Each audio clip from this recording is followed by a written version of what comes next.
Hello everyone, welcome back to our channel. কি খবৰ তোমালোকৰ? আশা কৰিছো তোমালোক সকলোৱে ভালে কুশলে আছা।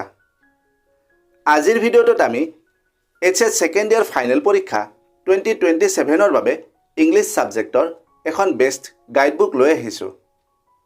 ভিডিঅ'টো যদি তথ্য সমৃদ্ধ হয় আৰু ইয়াৰ দ্বাৰা উপকৃত হলে লাইক আৰু শেয়াৰ কৰিবা। চেনেলটো যদি সাবস্ক্ৰাইব কৰা নাই দৰকাৰী আৰু তথ্য সমৃদ্ধ ভিডিঅ'ৰ নটিফিকেশন পাবলৈ চেনেলটো সাবস্ক্ৰাইব কৰি লোৱা। বলা এতিয়া ভিডিঅ'টো আৰম্ভ কৰো। বহুতো ছাত্ৰ ছাত্ৰীয়ে প্ৰায় প্ৰশ্ন কৰে ইংলিছ সাবজেক্টৰ কাৰণে বেষ্ট গাইডবুক কোনখন? স্পেশালি HS ফাইনেল পৰীক্ষা 2027 ৰ কাৰণে আমি কোনখন গাইডবুক ফলো কৰিলে ফাইনেল এক্সামত ভাল মাৰ্কস পাম? যদি তোমালোকে HS ফাইনেল 2027 ত ভাল নম্বৰ স্কোৰ কৰিব বিচৰা তেন্তে আজিৰ এই ভিডিঅ'টো তোমালোকৰ বাবে বহুত ইম্পৰ্টেন্ট হ'ব। ভিডিঅ'টো স্কিপ নকৰাকৈ শেষলৈকে চাবা।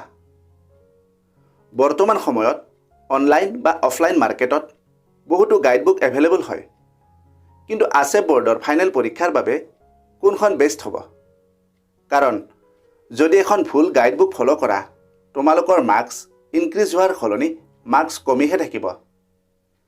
এতিয়া মেইন কথাটো হ'ল গাইডবুক এখন কেনেকৈ বেষ্ট বা হেল্পফুল বুলি জানিবা। সেই গাইডবুকখন ASEP বোৰ্ডৰ লেটেষ্ট সিলেবাস মতে হয় নে নহয়? টেক্সট বুকৰ সলিউশনবোৰ আছে নে নাই? প্ৰিভিয়াস ইয়াৰ ফাইনেল পৰীক্ষাৰ প্ৰশ্নবোৰ ইনক্লুড আছে নে নাই? ৰাইটিং সেকশন বা গ্ৰামাৰ সেকশন আছে নে নাই? এইখিনি ভালদৰে চাই লবা। তোমালোকৰ বাবে আমি এখন গাইডবুক প্ৰস্তুত কৰিছো যিখন ASEP বোৰ্ডৰ লেটেষ্ট সিলেবাসৰ মতে হয়।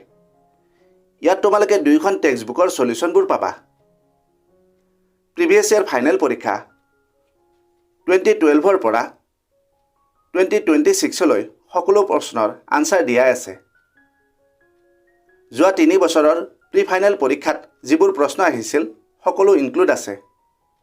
ৰাইটিং সেকশন আৰু গ্ৰামাৰ সেকশন এই দুইটাৰ ফাইনেল পৰীক্ষা, প্ৰি ফাইনেল পৰীক্ষা আৰু মোস্ট এক্সপেক্টেড প্ৰশ্নৰ আনসাৰবোৰ আছে। একাডেমিক ইয়াৰ অনুসৰি ফাইনেল এক্সামৰ ষ্টেণ্ডাৰ্ড সলনি হৈ থাকে।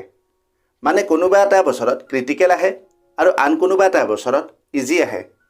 যেনেকৈ HS ফাইনেল পৰীক্ষা 2026 ইংলিছ পেপাৰ ইজি আহিছিল, কিন্তু এইবাৰ ফাইনেল পৰীক্ষা মানে HS 2027 ইজি হ'ব নে হাৰ্ড হ'ব সেইমতে এনালাইজ কৰি এক্সাম ওৰিয়েণ্টেড কুৱেশ্যনবোৰ ইনক্লুড কৰা হৈছে। এই গাইডবুকখনৰ দাম 799।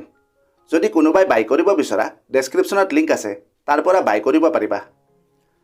আৰু যদি কম প্ৰাইচত লাগে আমাৰ এটা ষ্টাডি গ্ৰুপ আছে, তাত জইন হ'লে টপিক এণ্ড চেপ্টাৰ ৱাইজ গাইডবুকখনৰ PDF দিয়া হয়। ষ্টাডি গ্ৰুপত জইন হ'লে তোমালোকৰ কি প্ৰফিট হ'ব? আমাৰ গ্ৰুপত জইন হ'লে ইংলিছ সাবজেক্টৰ সকলো নোটছ এডভান্সকৈ পাবা। স্কুল বা কলেজতকৈ এডভান্স কৰি কোৰ্স কমপ্লিট হ'ব। যদি কোনো এটা টপিক বুজাত প্ৰব্লেম হয় আমাক কল কৰিলে আমি সেই ডাউট ক্লিয়াৰ কৰিম। ধৰি লোৱা তুমি ইংলিছৰ কোনো এটা টপিক বুজা নাই, আমাক কল কৰিবা আৰু আমি সেই বিষয়ত আলোচনা কৰিম। যেনে ধৰা ৰাইটিং সেকশনৰ নোটিছ ৰাইটিং বা পোষ্টাৰ ৰাইটিং বা গ্ৰামাৰৰ কোনো এটা টপিক বুজি পোৱা নাই, আমাক কল কৰিলে আমি বুজাই দিম। এক্সামৰ কাৰণে প্ৰিমিয়াম প্ৰেক্টিছ পেপাৰবোৰ আমাৰ ষ্টাডি গ্ৰুপত পাবা। এতিয়া ইউনিট টেষ্ট শেষ হ'ল। হাফ ইয়াৰলি আৰু প্ৰি ফাইনেল পৰীক্ষাত তোমালোকে নিজে ইয়াৰ ৰিজাল্ট দেখিবা আৰু ফাইনেল পৰীক্ষাত আমাৰ গ্ৰুপৰ পৰা মিনিমাম 80 to 85 মাৰ্কস কমন থাকিব। আমাৰ ষ্টাডি গ্ৰুপত ইংলিছৰ বাহিৰেও Asamiya MIL, alt English, political science, education, economics, geography, logic and philosophy, স্বদেশ অধ্যয়ন, IT, এগ্ৰিকালচাৰ এনেকুৱা কিছুমান ছাবজেক্টৰ নোটছবোৰো পাবা। তোমালোকে এটা কাম কৰি চোৱা, গুগল বা ক্ৰমত গৈ common report writing for HS final 2027 বুলি সাৰ্চ কৰা আৰু চোৱা গুগলে 1, 2 বা 3 নম্বৰত কোনটো ৱেবছাইট দেখাই আছে।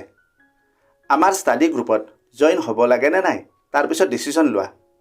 জইনিং ফি একেবাৰে কম 499 আৰু কেৱল লিমিটেড ষ্টুডেণ্টছক জইন কৰোৱা হ'ব।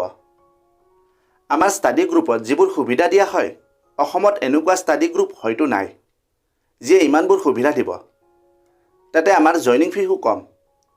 মোৰ ক'ব লগাখিনি ক'লো, বাকী তোমালোকৰ কথা।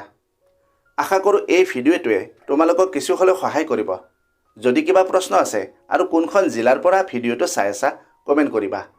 ভিডিঅ'টো ভাল লাগিলে লাইক আৰু শ্বেয়াৰ কৰিবা। এনেকুৱা আৰু শিক্ষামূলক ভিডিঅ'ৰ বাবে আমাৰ চেনেলটো ছাবস্ক্ৰাইব কৰি লোৱা। আজিলৈ ইমানতে সামৰিছোঁ। অতি সোনকালে আন এটা আকৰ্ষণীয় বিষয়ৰ সৈতে পুনৰ লগ পাম। ধন্যবাদ। कामयाबी का शॉर्टकट मेहनत और डेडिकेशन, ये चैनल बनाए तेरा परफेक्ट फाउंडेशन। सब्सक्राइब करो, join this ride, let's grow together side by side।